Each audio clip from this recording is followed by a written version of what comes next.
Mes chers compatriotes, mes chers amis, membres de l'UMP, depuis quelques jours, je fais l'objet d'une campagne de presse particulièrement agressive, je dirais même haineuse.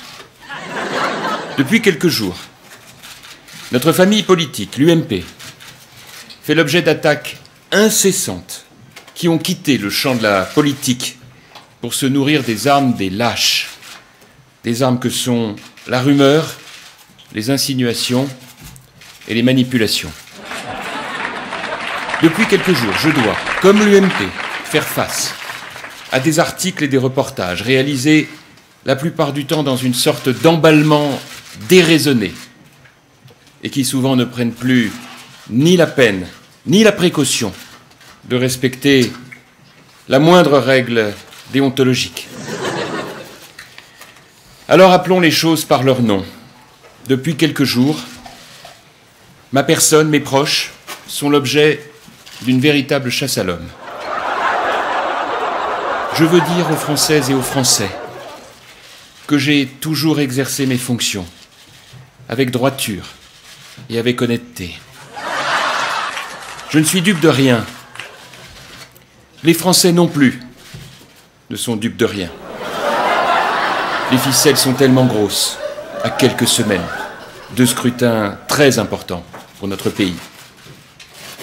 De quoi s'agit-il? On me demande à moi, et à moi seul, de me justifier sur tout et sur rien. On exige de l'UMP, et de l'UMP seul, de faire preuve d'une transparence qu'aucun autre acteur politique ne s'impose à lui-même. Certains organes de presse, si peu regardants sur leur propre déontologie, si peu transparents sur les conflits d'intérêts qui les minent de l'intérieur, s'érigent en procureurs aussi bien qu'en juges de premier et de dernier ressort. Avec eux, pas de parole à la défense, pas de possibilité même de se défendre, et évidemment, pas de possibilité de répondre ni de faire appel d'une condamnation déjà actée avant même que le procès médiatique n'ait débuté. Certains organes de presse, d'habitude si prompts à s'ériger en parangons de vertu, n'hésitent pas à user de pires méthodes, des méthodes dignes de l'Inquisition. Parmi eux, des tartuffes bouffis d'orgueil, si pleins d'eux-mêmes, tellement admirateurs de leur propre image, se contemplent avec une délectation perverse dans le reflet de shows télévisés autocentrés, en s'abritant derrière deux mots d'ordre magiques pour justifier ce qui n'est rien d'autre qu'une vendetta.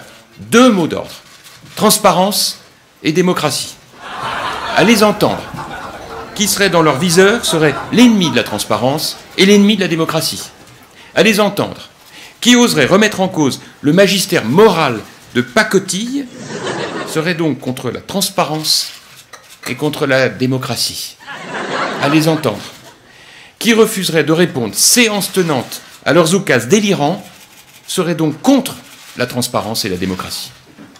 Avec une seule peine pour celui qui refuse de passer sous leur fourche codine. Le bûcher médiatique, l'appel à la démission, le lynchage public. Les victimes de ce triste spectacle, ce sont d'abord et avant tout les Français. Les Français qui regardent atterrés ce nouveau cirque médiatique, lassés des commentateurs qui préfèrent plus souvent déformer qu'informer. Et c'est aux Français que je pense aujourd'hui. Pour eux, et parce que c'est l'essence même de notre République, nous devons impérativement restaurer la confiance perdue. Au nom des Français, nous devons agir pour que l'ère du tous pourri, entretenu par certains, soit révolue. Il est temps de mettre définitivement un terme à ce climat nauséabond dont se repaissent celles et ceux qui voient leur bonheur dans les malheurs de la France. Nous devons aujourd'hui refonder notre République. Pour cela, j'ai décidé de prendre au mot les donneurs de leçons de la meilleure manière, en faisant mien ces objectifs de transparence et de démocratie, mais de la façon la plus éclatante possible. Transparence et démocratie, évidemment. Mais surtout, et pour tous, tout cela au nom d'un principe élémentaire de justice, que chacun comprendra, l'égalité de traitement.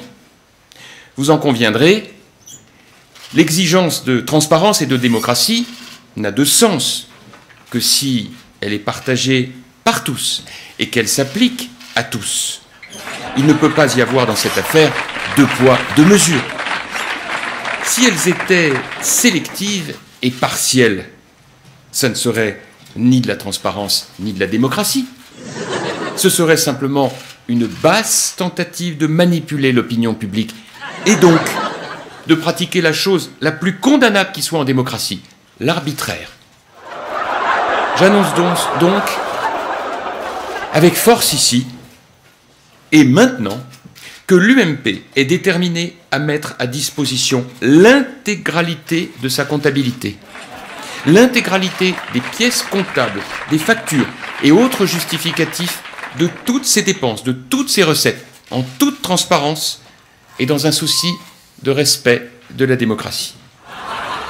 Mais pour que cette transparence soit totale, elle doit s'imposer en même temps, à tous les acteurs de la vie politique de notre pays et à tous ceux qui bénéficient de larges subventions publiques pour s'assurer de leur bonne utilisation.